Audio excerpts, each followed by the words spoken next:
Alright, welcome back to Emiliano Parfum. I'm now in the seated position again, as you see. So, we got another new fragrance that we're going to cover today. And it's not generally a brand that I do cover, mainly because the big one of them that I've smelled was super heavy on the iris. That I've smelled was super heavy on the iris. So, the one that we're going over is Givenchy Society, a 2023 release. So, let's get ready, man.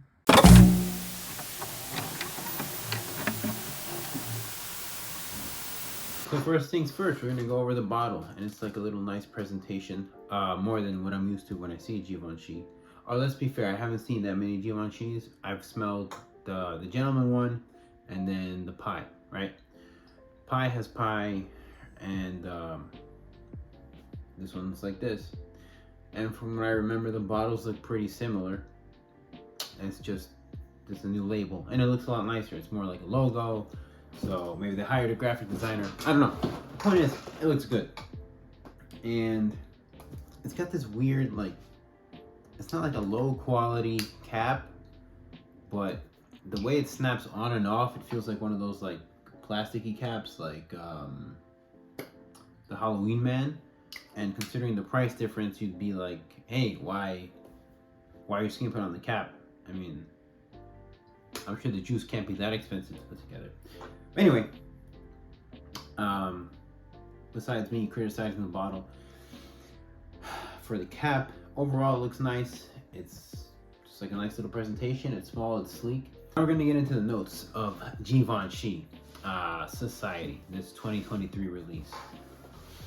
When I do smell this, like one of the first things that I thought about was caramel. It has this caramelly smell. And from what I looked at the notes afterwards, I remember it doesn't have caramel. It does have cardamom at the beginning. And it also has vanilla. But that blended with whatever else it has, and those are the only two that stick with me, to be honest. I don't get this like spicy feeling that you would think of from the cardamom. You get more vanilla, and that's why you think caramel. Maybe that's together it smells like that, but then there's other fragrances that don't. So that's why I had a hard time picking that up. But the more I thought about it, it reminded me a bit of the Le Male Le Parfum. It's got kind of that, but without the iris. And I can't remember if that does have tobacco, but it doesn't smell like tobacco, this one. This one, I really just get vanilla with the hint of spiciness, but not in the same way that you would expect of cardamom, if that makes any sense. You interpret it in a way that it smells more like caramel, and it smells more like some sort of nice little gourmand fragrance, rather than a spicy, blended up, nice, sweet, robust kind of fragrance. That's not saying that it smells bad, it's just, based on what you would see, it's not that, right? So, it's good.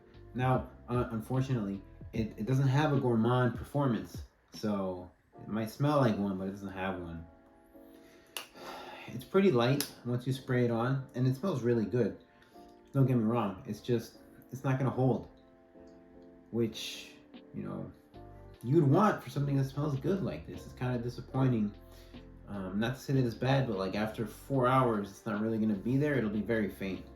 And for something that's supposed to be meant for the winter, or at least the fall, it doesn't hold up too well. And also, it doesn't actually project off of you that much.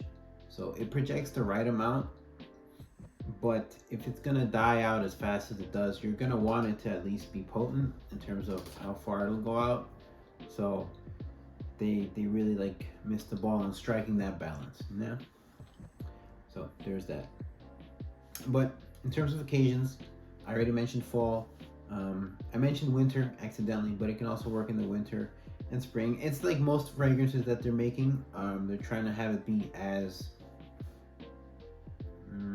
versatile as possible. That way, you know, you get the bigger audience that you want, or the bigger customer base, and that makes sense.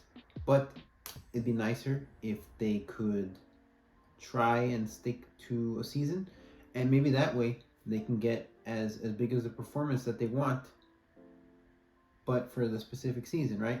Because if you're trying to make a fragrance that's sweet, but you want to make it work in the spring or in the summer, then you're going to do something to the potency, and then maybe that throws off the longevity and the projection and all that. I'm not a perfumer. I'm just guessing, right? Because certain notes are lighter and they go away faster than other ones. So maybe doing those kind of mixes ruins whatever you have going on, or not ruins it, but it takes away from as best as it could be in a specific scenario. But like I said, I understand that you want to make it as versatile as possible to appeal to whoever you need it to appeal to, right? Now, similar fragrances. I get slight similarities, like I said, to the Le Male Parfum and the Le Male the Elixir, and that's from the vanilla, and also the Cardamom from the Le Male Parfum, right?